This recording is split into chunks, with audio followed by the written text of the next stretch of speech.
नमस्कार साथियों। सफलता आईएएस की यूजीसी नेट के ऑनलाइन प्लेटफॉर्म पर आपका स्वागत है। हमारी तरफ से दिसंबर 2025 के लिए यूजीसी नेट के लिए एक एमसीक्यू सीरीज प्रारंभ की जा रही है, जो कि सितंबर के पहले सप्ताह से प्रारंभ हो रही है। और यह जो सीरीज है वो नवंबर के लास्ट वीक तक या दिसंबर के जो पहला सप्ताह है वहाँ तक चलेगी। यह जो एमसीक्यू जो सीरीज है उसमें करीबन हमने 1500 प्लस प्रश्न हैं उनको शामिल किया है। 1500 प्लस प्रश्न हैं उनको सम्मिलित किया है। इन 1500 प्रश्न में यूजीसी नेट में आई हुई हिंदी विषय में आई हुई सभी प्रश्नों के साथ ही विभिन्न राज्यों के जो असिस्टेंट प्रोफेसर की परीक्षाएं हुई हैं उनको भी शामिल किया है। उदाहरण के तौर पर मध्य प्रदेश, राजस्थान, उत्तर प्रदेश और हाल ही में अभी हरियाणा का जो असिस्टेंट प्रोफेसर का एग्जाम हुआ है उन सभी एग्जाम के जो प्रश्न पत्र हैं उनको जो पीवाईक्यू है उनको भी इस परीक्षा में एमसीक्यू सीरीज है उसमें शामिल किया गया। इस तरीके से इसमें दो प्रश्न पत्र शामिल हैं। एक है यूजीसी नेट और दूसरा है असिस्टेंट प्रोफेसर की एग्जाम, एपी एग्जाम। इन प्रश्नों की जो संख्या है वो लगभग 1500 से ज़्यादा ही है।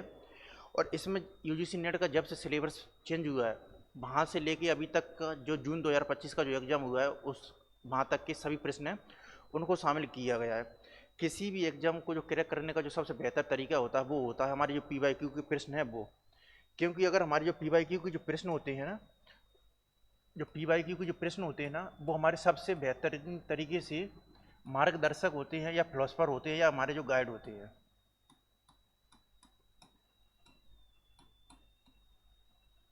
क्योंकि इन्हीं पीवाईक्यू के माध्यम से हमें पता चलता है कि हमारी जो तैयारी की जो रणनीति है वो दिशा है वो किस तरीके से होनी चाहिए। उदाहरण के तौर पर अगर कोई टॉपिक है तो वो हमारा तभी कंप्लीट तरीके से संपूर्ण माना जा सकता है जबकि हम उसके पढ़ने के साथ ही थ्योरी के साथ ही उसके एमसीक्यू है उसको भी सॉल्व करें। इस तरीके से यूजीसी नेट और जीआरएफ की दिशा में इस तरीके से नेट और जीआरएफ की जो दिशा है या इसका जो गैप है वो जो ये जो पीवाईक्यू सीरीज है उसको पूरा करने में ये पीवाईक्यू सीरीज है वो आपकी मदद कर सकती है।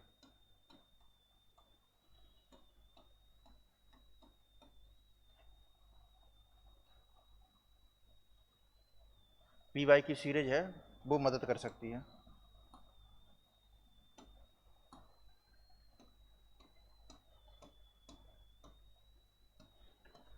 इस पीवाईक्यू सीरीज में जैसा कि मैंने पहले उल्लेख भी किया है कि यूजीसी नेट के साथ ही विभिन्न राज्यों के असिस्टेंट प्रोफेसर के जो एग्जाम है उन दोनों प्रश्नों को शामिल किया है। और साथ ही इसका एक और हमने जो इसमें जो विशेषता है वो शामिल की है वो है इस पीवाईक्यू जो सीरीज है उसका इकाई बार विभाजन किया गया है।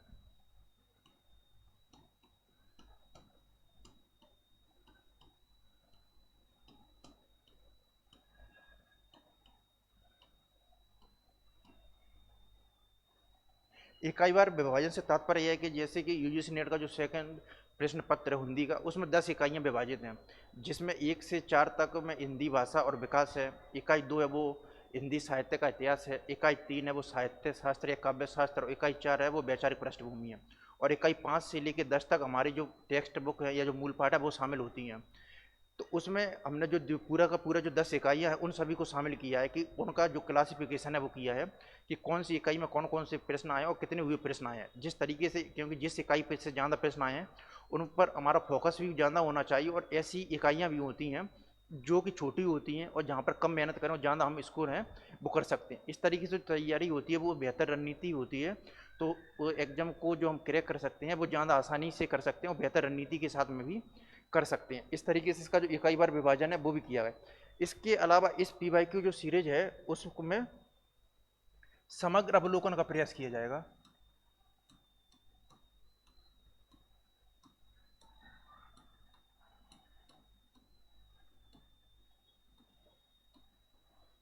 समग्र अवलोकन से तात्पर्य है कि अगर हमारे पास जो प्रश्न है उसके अगर 4 ऑप्शन मौजूद हैं तो ऐसा नहीं है कि हमें अगर उसका उत्तर पता है तो उसका सिर्फ उत्तर ही बताते चलें।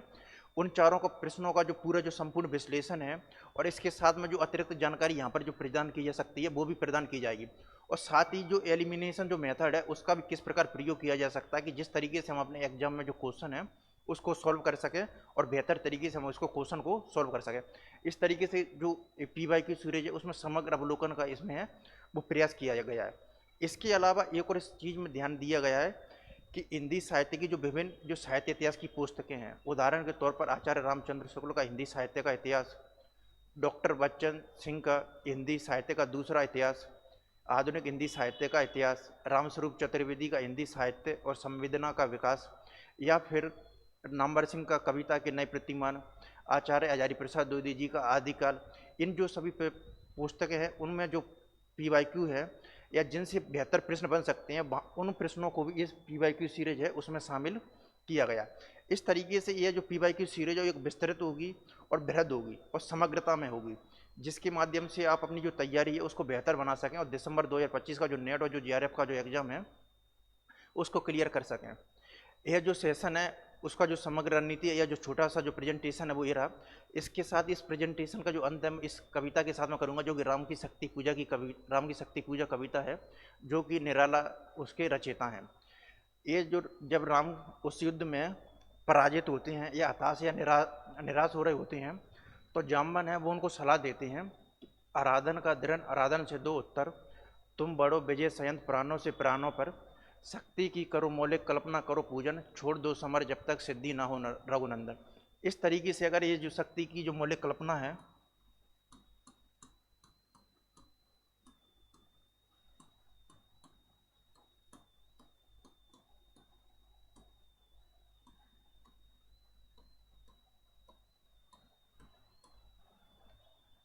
वो जीवन के किसी भी क्षेत्र में या किसी भी एग्जाम होता है उसके लिए बहुत ज़रूरी होती है, क्योंकि जब तक हम शक्ति की मौलिक कल्पना या अपने जो अंतर द्वंद्व है उनको समाप्त, शक्ति की मौलिक कल्पना अपने अंतर द्वंद्वों को समाप्त करके हम अपने जो जीवन का जो क्षेत्र है उसमें नहीं लगाएंगे तब तक हम अपने जो एग्जाम है उसको भी जीवन में सफल नहीं हो सकते। इस तरीके से ये PYQ जो सीरीज है वो ज़रूर है आपके जो एग्जाम है उसमें सफल होगी। धन्यवाद।